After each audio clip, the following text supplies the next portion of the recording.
Salam Bapak Ibu, Saudara dan Saudari, sahabat-sahabat garam dunia yang terkasih. Inspirasi permenungan kita hari ini diambil dari Injil Lukas bab 5 ayat 12 sampai dengan 16.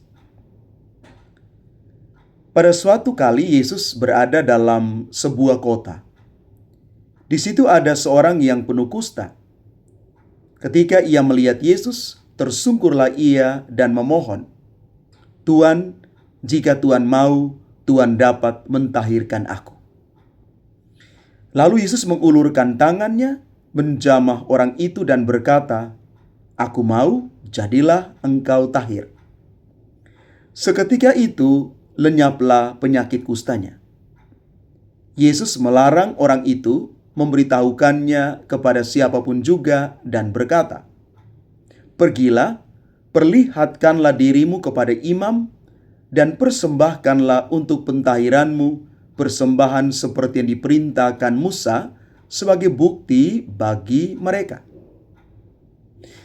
Tapi kabar tentang Yesus semakin jauh tersiar dan datanglah orang banyak berbondong-bondong kepadanya untuk mendengar dia dan untuk disembuhkan dari penyakit mereka.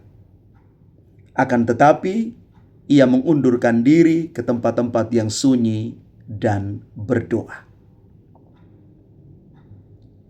Bapak, Ibu, Saudara-saudari terkasih, sentuhan kasih Yesus yang mengubah segala sesuatu.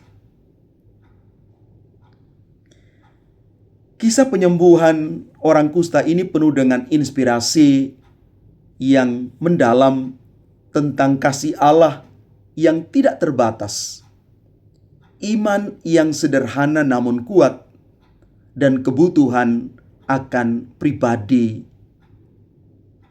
dengan Tuhan. Orang kusta ini datang dengan penuh kerendahan hati. Dia sujud mengakui kuasa dan otoritas Yesus. "Tuan dapat mentahirkan aku." Tetapi juga dia menghormati kehendak Tuhan. "Jika Tuhan mau." Hal ini mengajarkan kita bahwa iman sejati itu bukan tentang memaksa Tuhan, melainkan percaya penuh bahwa Dia mampu dan berdaulat.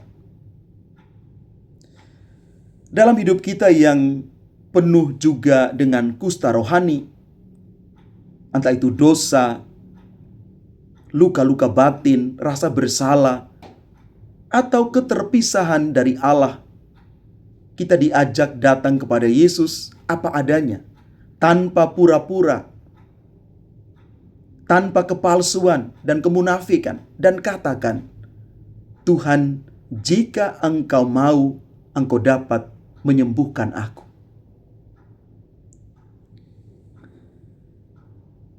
Sabda Tuhan yang kita dengar hari ini melukiskan kepada kita bahwa kasih Yesus itu melampaui batas.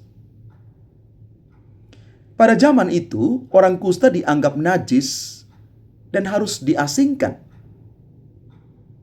Kita bisa membaca dalam kitab Imamat bab 13 ayat 45 sampai dengan 46.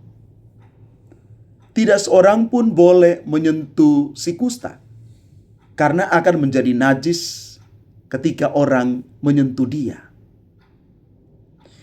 Tetapi Yesus justru mengulurkan tangan dan menyentuhnya. Ini bukti gambaran kasih yang sungguh radikal. Yesus tidak takut ternajis oleh dosa kita. Malah kuasanya itu mentahirkan kita. Sentuhannya bukan hanya menyembuhkan tubuh, tetapi juga memulihkan martabat, menghapus rasa malu, dan mengembalikan hubungan kita dengan komunitas. Hari ini, Yesus masih mau menyentuh hidup kita melalui sabdanya. Lewat doa dan komunitas iman, Yesus mau berkata kepada kita, Aku mau, jadilah engkau tahir.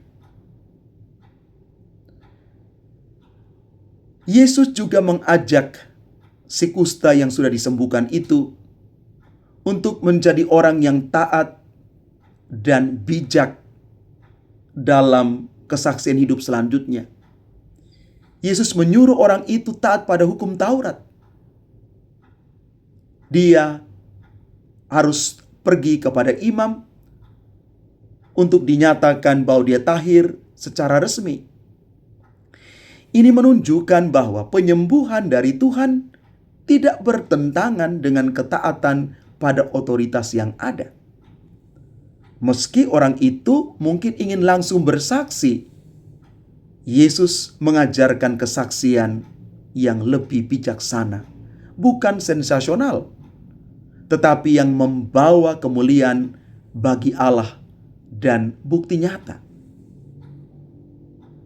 Maka dari sini kita mau belajar bagaimana menjaga keseimbangan pelayanan dan doa. Kabar tentang Yesus menyebar luas. Orang banyak berdatangan.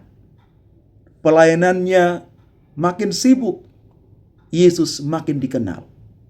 Tetapi tanggapan Yesus, dia mengundurkan diri ke tempat yang sunyi dan berdoa. Ini adalah pelajaran besar bagi kita yang sering sibuk melayani.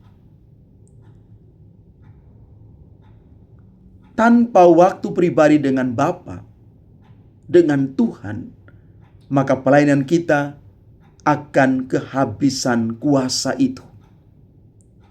Yesus, walaupun dia adalah anak Allah, tetap bergantung pada doa. Apalagi kita, di tengah hiruk pikuk kehidupan kita, carilah tempat sunyi untuk bersekutu dengan Tuhan. Karena itulah sumber kekuatan sejati kita. Bapak, Ibu, saudara-saudari terkasih, apakah ada kusta dalam hidup kita yang membuat kita merasa terpisah atau malu? Maka datanglah kepada Yesus hari ini dengan iman sederhana. Percayalah pada sentuhan kasih-Nya yang mau dan mampu mentahirkan kita. Setelah itu, hiduplah dalam ketaatan, bersaksi tentang kebijaksanaan itu yang dipercaya kepada kita.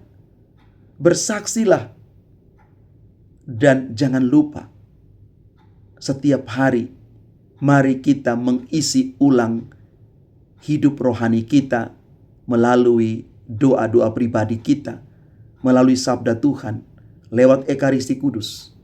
Di sana kita sungguh-sungguh mendapat kekuatan dari Allah sendiri. Tuhan memberkati kita sekalian. Amin.